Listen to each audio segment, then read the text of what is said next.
Hello viewers, welcome to BRK health life. నేను మీ Fatima. So ఈరోజు మనతో పాటు అయితే స్టూడియోలో ఉన్నారు ప్రముఖ ఆయుర్వేద వైద్య నిపుణులు డాక్టర్ చిట్టిపట్ల వంశన శర్మ గారు మనతో పాటు ఉన్నారు స్టూడియోలో. సార్ని అడిగి మరిన్ని వివరాలు తెలుసుకుందాం. నమస్తే సార్. నమస్తే అమ్మా. ఎలా ఉన్నారు? బాగున్నానమ్మా. ఓకే సార్, మీకు ఒక టఫెస్ట్ క్వశ్చన్ అడగబోతున్నాను. సో వ్యూవర్స్ మీరు కూడా జాగ్రత్తగా చూడండి, వీడియో మనందరికి యూస్ఫుల్ అవుతుంది. సెలబ్రిటీస్ దగ్గర నుంచి కామన్ మ్యాన్ పీపుల్ వరకు సో చాలా మంది ఫేస్ చేస్తున్న ప్రాబ్లమ్ సార్, నిద్ర అన్నది సరిగా పట్టట్లేదు. ఒకప్పుడు నిద్ర అన్నది చాలా దేవుడు ఇచ్చిన వరం అని అంటారు. మరి ఆ వరం అన్నది ఎవరికి దక్కట్లేదు సార్. ఎందుకంటే వివిధ రకాల వర్కుల వల్ల టైం కాని టైం షూట్స్ ఉంటాయి చాలా మందికి. సినిమా యాక్టర్స్ కావచ్చు, మీడియా రంగానికి సంబంధించిన వాళ్ళు కావచ్చు, లేదంటే సాఫ్ట్వేర్ జాబ్స్ చేస్తున్న వాళ్ళు కావచ్చు. రొటేషనల్ షిఫ్ట్స్ ఉంటాయి. సో దానివల్ల ఇప్పుడు 1 వీక్ జనరల్ చేస్తే 1 వీక్ నైట్ షిఫ్ట్స్ అని ఉంటాయి. సో నిద్ర అన్నది ఎవరికి కరెక్ట్ గా రావట్లేదు. ఫోన్లు చూస్తూ ఉంటారు. సో నిద్ర రావాలంటే ఏం చేస్తే మంచిది సార్? ఓకే, చెప్తాను చూడండిమ్మా. నిద్ర బాగా పట్టాలంటే అమ్మా కొన్ని రకాలైన జాగ్రత్తలు కూడా తీసుకోవాలమ్మా. ఓకే. అంటే ముఖ్యంగా రాత్రిపూట అర్లీ డిన్నర్ చాలా మందికి తెలియదమ్మా ఇది. సో వీలైనంత వరకు ఎన్ని పనులున్నా, ఇప్పుడు మీరు చెప్పారు కదమ్మా, ఈ ప్రొఫెషన్స్ లో జనరల్ గా ఎక్కువ శాతం మంది లేట్ గానే భోంచేసేటువంటి పరిస్థితి ఏర్పడుతుంది రాత్రిపూట డిన్నర్. అలా కాకుండా నేను చెప్పినట్టు కొద్దిగా మాడిఫై చేస్తేమా దాని impact with in 2 weeks 3 weeks లో తెలిసిపోతుందమ్మా. అంటే పడుకున్న వెంటనే నిద్ర, అంటే అట్లా పడుకోవడం ఆలస్యంలో ఎప్పుడో నిద్రలోకి జారుకునేటువంటి పరిస్థితి ఏర్పడుతుందమ్మా. అర్లీ డిన్నర్ చాలా చాలా అవసరం.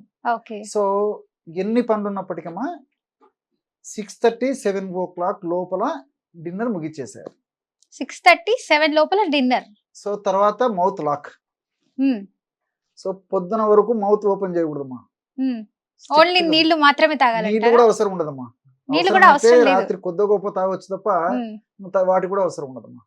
సో 8 to 9 వరకు కాస్త కూస్తో లిక్విడ్ ఇలాంటి నీళ్ళు ఏమైనా తీసుకోవచ్చు. సో ఈ విధంగా చేయడం వల్లమ్మా చాలా మందిలో 100లో దాదాపు 70-80% మందిలో రాత్రిపూట పడుకున్న వెంటనే నిద్ర అవ్వడం మొదలవుతుందమ్మా. సో తీసుకునేటువంటి ఆహారం కూడా ఎలాగ ఉండాలంటే అమ్మా, నేను చెప్పాను కదమ్మా, అర్లీగా ఆహారం తీసుకోవాలి, లైట్ ఫుడ్ తీసుకోవాలి. ఈ ఉడికిచ్చినటువంటి ఆహారం కాకుండా సహజ సిద్ధమైనటువంటి ప్రకృతి సిద్ధమైనటువంటి ఆహారమే తీసుకోవాలమ్మా.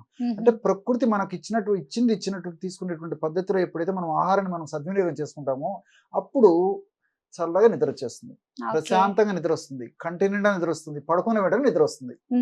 ఆ కిటుకు తెలియక లేటుగా తినడం ఒకటి, తీసుకునేటువంటి ఆహారం కూడా రకరకాల బిర్యానీలు, బాస్మతి బిర్యానీలు, ఆ బిర్యానీలు, ఆ రైసులు, ఈ రైసులు, ఒక రైస్ కాదమ్మా. తర్వాత ఈ ఫాస్ట్ ఫుడ్స్లు, జంక్ ఫుడ్లు, కొత్త కొత్తవి రకరకాలు వస్తున్నాయి కదమ్మా. ఇలాంటివి తీసుకోవడం వల్ల ఏమంటే శరీరానికి అదనపు బడ్డను పడేసేసి నిద్రకథ దేవుడరు అనేక రకాలైనటువంటి సమస్యలు కూడా వస్తాయమ్మా. కాబట్టి ఏమంటే అర్లీగా ఆహారం తీసుకోవాలి, తేలికైనటువంటి ఆహారం తీసుకోవాలి, ప్రకృతి సిద్ధమైనటువంటి ఆహారం తీసుకోవాలి. No oil no boil concept. No oil no boil concept. No oil అమ్మా, ఎస్పెషల్లీ ముఖ్యంగా రాత్రిపూట. సో ఆయిల్ పనికిరాదు, ఉడకబెట్టడము, వేయించడము ఇలాంటివి ఏం చేయకూడదమ్మా.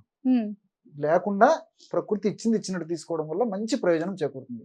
అలాంటివి కూడా dry nuts, dry fruits, vegetables ఇలాంటివి తీసుకోవడానికి ప్రయత్నం చేయాలమ్మా. తర్వాత సీజనల్ ఫ్రూట్స్, రాత్రిపూట ఇదే ఆహారం తీసుకుంటున్నారు.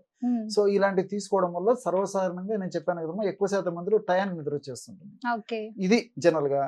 దీనికి తోడు ఏంటంటే వీలైనంత వరకు ఒకే టయానికి పడుకొని ఒకే టయానికి లేవడం అలవాటు చేసుకోవాలి. ఇంకోటి ఏంటంటే పడుకునేటువంటి శయన గది కూడా ప్రశాంతమైనటువంటి వాతావరణం ఉండాలి, డిస్టర్బెన్సెస్ ఉండకూడదు, లైటింగ్ ఉండకూడదమ్మా. చాలా డిమ్ లైట్లు ఉండాలి. లైటింగ్ ఎక్కువ కొద్ది ఏమవుతుందంటే ఈ మెదడులో నిద్రను కలుగజేసేటువంటి మెలటోనిన్ అనేటువంటి హార్మోన్ ఉత్పత్తి తగ్గిపోతుంది.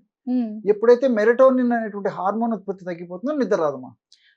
సో లైటింగ్ ఉండడం వల్ల లైటింగ్ ఎఫెక్ట్ కంటి మీద పడడం చేత మెదడులో నిద్రను కలుగజేసేటువంటి హార్మోన్ ఉత్పత్తి తగ్గిపోవడం వల్లనే నిద్ర కలగడం లేదు. సో నేను చెప్పినటువంటి పద్ధతిలో ఒకే గదిలో పడుకోవడం అలవాటు చేసుకోవాలి. శబ్దం లేకుండా ఉండేటువంటి పరిస్థితి ఉండాలి, ఎక్కువ లైటింగ్ ఉండకూడదు, టయానికి పడుకుంటుండాలి. అదే విధంగా మనం నిద్ర పడుకునేటప్పుడు కూడా ఏ విధంగా అయితే నిద్ర లేచేటప్పుడు మనం అలారం పెట్టుకుంటామో కొన్నాళ్ల పాటు రాత్రిపూట అలారం పెట్టుకొని అలారం మోగిన వెంటనే నిద్రపోవడం అలవాటు చేసుకోవాలి. ఇట్లా చిన్న చిన్న టిప్స్ పాటిస్తూ నేను ఒక మంచి రెమెడీ కూడా చెప్తానమ్మా. కొన్నాళ్ల పాటు ఈ రెమెడీ కూడా ఫాలో కావడం వల్ల పడుకున్న వెంటనే చాలా హ్యాపీగా నిద్ర వచ్చేస్తాయి. ఇలాంటి side నిజంగా effects సార్ లేకుండా. అసలు చాలా మంది నిద్ర లేక అసలు స్లీపింగ్ టాబ్లెట్స్ నిద్ర లేక సార్ చాలా మంది స్లీపింగ్ టాబ్లెట్స్ కి అలవాటు అయిపోతున్నారు సార్. అది చాలా వరకు సైడ్ ఎఫెక్ట్స్ అయితే చూపిస్తుంది. సో మంచి రెమెడీ చెప్పేయండి సార్ అందరికి. ఓకే షూర్ అమ్మా. దీనికమ్మా సింపుల్ రెమెడీ చెప్తానమ్మా. జాజికాయలు అతి మధురం. ఓకే ఈ అతి మధురం అనేది కొంతమందికి తెలిసి ఉంటుంది, కొంతమందికి తెలియకపోవచ్చమ్మా. దాని గురించి కూడా చెప్తాను నేను. ఓకే బాదం పప్పు అమ్మా. సో జాజికాయలు అందరికి తెలుసు, బాదం పప్పు అందరికి తెలుసు. అవును సార్. అతి మధురం అనేది కొంతమందికి తెలిసి ఉంటుంది, కొంతమందికి తెలియదమ్మా. సో ఈ జాజికాయలు మనకు కిల్లీల్లో వాడతారమ్మా. కిల్లి తయారులో, తర్వాత కొన్ని రకాల ఆహార పదార్థాలు వంటకాల తయారులో వాడుతుంటారు. మంచి సువాసన భరితమైన ద్రవ్యం. జాజికాయల యొక్క పొడి ఒక 10 grams తీసుకోవాలమ్మా. అదే విధంగా అతి మధుర చూర్ణం అని చెప్పేసి దొరుకుతుందమ్మా. దాన్ని ఎస్టి చూర్ణం అంటారు అనమాట. ఎస్టి చూర్ణం తెలుగులో అతి మధుర చూర్ణం. చాలా తీయగా ఉంటుందమ్మా. ఆ వేరులోనే ప్రకృతి అన్ని రకాలైనటువంటి ఔషధ గుణాలను నిక్షిప్తీకరించి మనకు ప్రసాదించడం జరిగిందమ్మా. పంచదార కంటే తీపి ఉంటుందమ్మా, బెల్లం కంటే తీపి ఉంటుంది ఆ పొడి. సో అది ఒక 20 grams కలపాలి. బాదం పప్పును కాస్త వేయించేసేసి పౌడర్ చేసేసి 20 grams కలపాలి. సో జాజికాయ పొడి 10 grams, అతి మధుర చూర్ణం 20 grams, బాదం పప్పు పొడి 20 grams, అంతా కలిపేసి ఒక 50 grams ఔషధం రెడీ అయిపోతుంది. దీన్ని ఒక గాజు సీసాలో నిల్వ ఉంచుకొని రోజు రాత్రి పడుకునేటప్పుడమ్మా ఒక 100 ml మిల్క్ లో 1/2 teaspoon ఈ యొక్క పౌడర్ కలుపుకొని తాగాలి. ఇంతేమ్మా. రోజు ఈ పద్ధతిలో వాడుకోవడం వల్ల నేను చెప్పినట్లు ఈ జాజికాయలో ఉన్నటువంటి మిరిస్టిసిన్ అనేటువంటి రసాయన యొక్క పదార్థం చేత, అదేవిధంగా అతిమధురంలో ఉన్నటువంటి గ్లైసరైజన్, గ్లాబ్రిడిన్ అనేటువంటి రసాయన పదార్థాల యొక్క ప్రభావం చేత, బాదాం పప్పులో ఉన్నటువంటి మెలటోనిన్, మెగ్నీషియం ఇలాంటి ఔషధాల యొక్క ప్రభావం చేత మెదడులో మెలటోనిన్ అనేటువంటి నిద్రను కలగజేసేటువంటి హార్మోన్ ఉత్పత్తి బాగా చెరిగేసేసి బాగా చక్కటి నిద్ర పడుతుంది. దీనికి తోడు పాలలో ట్రిప్టోపాన్ అని చెప్పేసి ఒక అమినో యాసిడ్ ఉంటుందమ్మా. ఈ ట్రిప్టోపాన్ అనేటువంటి అమినో యాసిడ్ కూడా మెదడులో మెలటోనిన్ అనేటువంటి హార్మోన్ ఉత్పత్తికి బాగా దోహదపడుతుంది అని చెప్పేసి పరిశోధనలో కూడా నిరూపణ అయింది.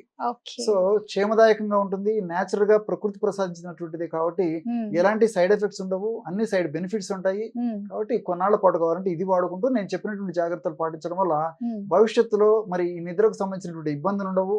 అదేవిధంగా చక్కటి ఆరోగ్యవంతమైనటువంటి జీవితం వాళ్ళ సొంతం అవుతుందమ్మా. Okay, thank you so much sir. చాలా చక్కటి చిట్కా అయితే చెప్పారు మీరు. సో చాలా మంది బాదం పప్పు తింటే లావైపోతారు, అది కూడా నైట్ టైం తినడం ఏంటి అని అంటుంటారు. సో మీ వల్ల నాకు, మన వ్యూవర్స్ కి కూడా ఒక విషయం తెలిసింది. బాదంలో కూడా ఒక మంచి ఏమన్నారు సార్, బాదంలో ఏముంది? బాదం పప్పులో ఈ మెలటోనియన్. సో ఆ మెలటోనియన్ ఉత్పత్తి చేస్తుంది, మెగ్నీషియం నేచురల్ గా ఉంటుంది. ప్లస్ మెదడులో మెలటోనిన్ ఉత్పత్తికి ఉపయోగపడుతుంది. ఆల్రెడీ దీంట్లో కొంత శాతం మెలటోనిన్ అనేటువంటి నిద్రను కలిగజేసేటువంటి పదార్థం ఉందమ్మా, మెగ్నీషియం కూడా ఉందమ్మా. సో తప్పకుండా బాదం కూడా కన్సిడర్ చేసుకోండి, చాలా మంచిది viewers. Thank you so much sir, చాలా చక్కగా చెప్పారు. ధన్యవాదాలు.